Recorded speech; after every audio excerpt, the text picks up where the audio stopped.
Here's your wrestling news for September 6, 2022. And we're kicking off today with WWE as Braun Strowman returned during this week's Raw over a year after his release, but fans won't have to wait long to see him next.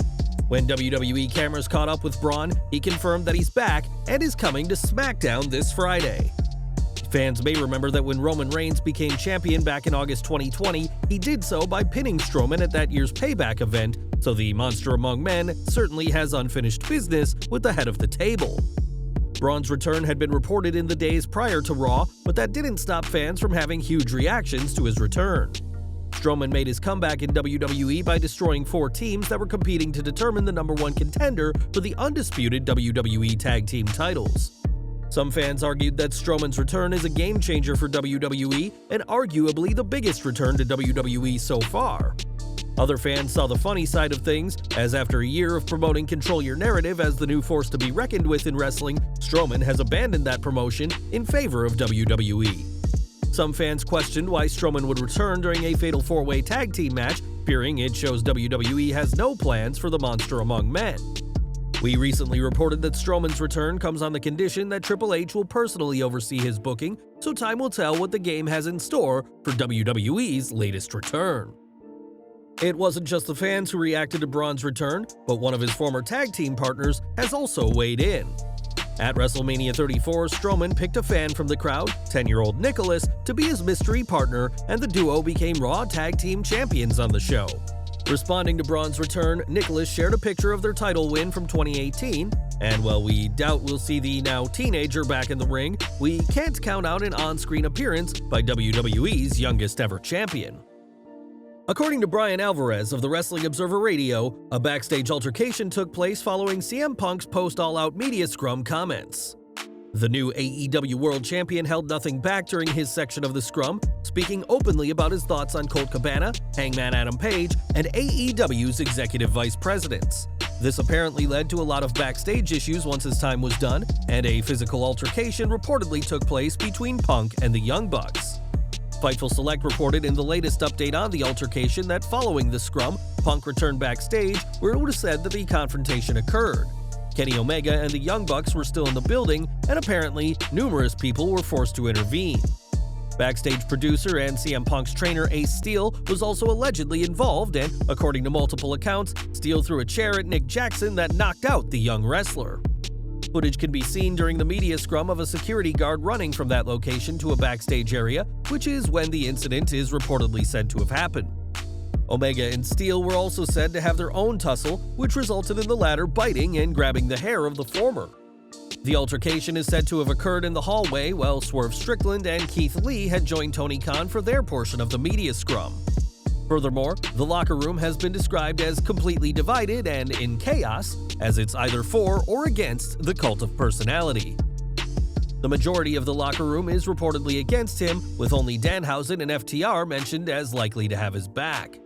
Punk had claimed that the EVPs should have known better, but he did not name who specifically, whether it was just one or the group, new Trios champions Kenny Omega and the Young Bucks as a collective. Issues between the former WWE superstar and Page have been reported for several months now, stemming back to when they feuded over the AEW World Championship, with both men having made on-screen comments that seemingly have frustrated the other during episodes of AEW Dynamite. The Elite were reportedly said to be a part of the media scrum themselves, but they never ended up turning up, and all 3 men were left extremely with what Punk said, even reportedly threatening to walk out of the company because of it. What do you think of this situation? Is it a shoot fight or a work? Sound off in your comments below. CM Punk's incident with the Elite at All Out 2022's press conference had everyone talking, arguably overshadowing the pay-per-view itself. It's not just the fans who have weighed in, as several members of the WWE roster have shared their 2 cents on Punk's comments. Sean Ross Sapp reports that several WWE talents reached out to him after the media scrum, suggesting that Punk was difficult to work with in WWE as well as now. One top WWE star said that what fans are seeing is the real CM Punk they've known about for years, and another said that if this is a work, as some have suggested, it's one of the most elaborate works ever. A third talent said, "Bravo if this is indeed a work," but both of those wrestlers contacted Fightful before Raw to say they believe Punk's comments are legitimate beef with the company. There was also confusion from both as to why Tony Khan would not comment in the follow-up about Punk bashing the executive vice presidents, as it's believed that Khan should stick up for those who founded AEW. Another longtime main eventer for WWE said they considered Punk's actions unprofessional and don't believe he's the company man or leader that Punk clearly thinks he is. That same person also had harsh words for Punk, branding him selfish and arrogant. This sentiment was shared by several people who spoke to Fightful, including some who worked with him on WWE Backstage with Fox. One source said that you can't expect a lot of people to have many positive things to say about Punk, and believes that the new AEW World Champion has come to peace with the fact that he's disliked by many. Ultimately, the only decision that matters is Tony Khan's, but whether the AEW president will take charge against his world champion after a fight with his executive vice presidents, that is unclear at this time. Punk's comments have certainly set the wrestling world on fire, but what exactly did the new AEW World Champion have to say? Speaking at the post-show media scrum, Punk took aim at his former best friend Colt Cabana, as well as AEW's executive vice presidents Kenny Omega and the Young Bucks. There are people that call themselves EVPs that should have known better. This was none of their business. I understand sticking up for your friends, I get it. I stuck up for Cabana more than anybody. I paid his bills until I didn't, and it was my decision not to. Punk also called former AEW World Champion Hangman Adam Page somebody who hasn't done a damn thing in this business, and accused Page of jeopardizing the first $1 million house that the company has ever drawn off my back. The $1 million house Punk is referring to is AEW Double or Nothing 2022, where Page faced Punk in the main event in Punk's first AEW World title win. Calling Page a disgrace to the wrestling industry and to AEW, Punk's issues with the Hangman stem from the world title rivalry, in which Page reportedly went off script during a promo about Punk. Despite calling Page's actions a disgrace, Punk did exactly the same, going off script to call out Page during a Dynamite he knew Hangman wasn't booked for, and continued his verbal rant during the post-all-out scrum. We're far beyond apologies. I gave him a fucking chance, it did not get handled, and you saw what I had to do, which was very regrettable, lowering myself to his fucking level, but that's where we're at right now, and I will still walk up and down this hallway and say that if you have a fucking problem with me, take it up with me. Let's fucking go. Punk's comments had already had consequences, with the EVPs reportedly threatening to walk out of AEW, so it'll be interesting to see how Tony Khan handles this situation.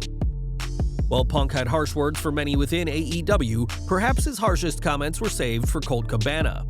At one time, the two were closer than brothers, but after being sued by WWE Dr. Chris Amon, the two had a falling out, as Cabana alleged that Punk promised to pay for his legal defense and never did. Punk spoke about Cabana during the media scrum and said how even before their falling out, there were tensions between them. I haven't had anything to do with Scott Colton, Cabana's real name, in almost a decade. Probably wanted nothing to do with him even longer than that. My friends, if I fall backward, will catch me. Scott Colton, I felt, never would have. My problem was I wanted to bring a guy with me to the top that did not want to see me at the top, okay? My relationship with Scott Colton ended long before I paid all of his bills. Punk said that he has all the proof he needs that Cabana offered to pay for his own legal defense against Dr. Amon, and said it's embarrassing that he has to explain this situation all these years later. When Cabana was moved from AEW to Ring of Honor's roster, it was alleged that Punk had forced Khan to make the change, and while that claim has been denied, it's clear that Punk wants nothing to do with Colt all these years later. Back to Raw, as this week's show saw Dominik Mysterio continue his heel turn after attacking Edge and his father Ray at Clash at the Castle. It's now been confirmed that Dominik will face Edge, with that match set to happen next week.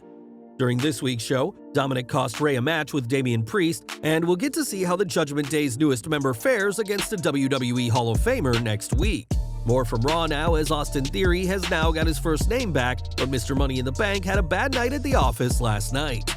Theory kicked off his segment by getting the name of Clash at the Castle wrong, calling the show Crown Jewel, which was later picked up on by Kevin Owens. This wasn't Theory's only mistake, as he tripped on his words a few times during the promo before Owens interrupted. These botches didn't go unnoticed by the WWE Universe, though some believe they were deliberate, as Theory was selling the knockout blow he took from Tyson Fury. Theory had attempted to cash in Money in the Bank at Clash at the Castle, but a swift punch by the Boxer quickly ended those plans, putting Theory out for the rest of the show. Whether Theory was selling the punch or just having an off night, the young superstar got fans talking on Raw, which is almost always a good thing to do for Mr. Money in the Bank. At AEW All Out, the House of Black lost to Darby Allin, Miro, and Sting, in what some have suggested could be Malachi Black's last AEW match. Before All Out, Black had requested his release, and after the match, the former NXT champion took a bow and hugged his House of Black comrades, signifying that their tenure together is over. Speaking on the post-show press conference, Tony Khan was asked about reports of Black's departure and said he couldn't possibly comment on the matter. Khan did say that the post-match embrace and bow was for the live fans, and it's something that definitely got fans talking. Despite having his initial release request denied, Black is hoping to take a lengthy, if not permanent, break from wrestling due to a reported personal issue, so we'll have to see when, if ever, he wrestles again. And we're ending today with Jeff Hardy, who was arrested in June and charged with his third DUI in a decade. Jeff's blood alcohol limit was reportedly over triple the legal limit, and we should be learning more about his future soon. In a tweet prior to All Out, Matt Hardy promoted the pay-per-view and said, "We're getting close to learning my brother's future." Jeff has been suspended without pay since his arrest, and Tony Khan has made it clear that this is Hardy's first, last, and only chance to get himself clean as a member of the AEW roster. It's unclear when Jeff Hardy will return to AEW television, but he obviously has a lot of things to figure out in the meantime, and hopefully we won't be waiting long for an update on the problematic former world champion. Well guys, that's our news for today. Please share your comments below. Also hit the like button, subscribe to our channel, and hit the bell icon to receive all notifications. And as always, thanks for watching.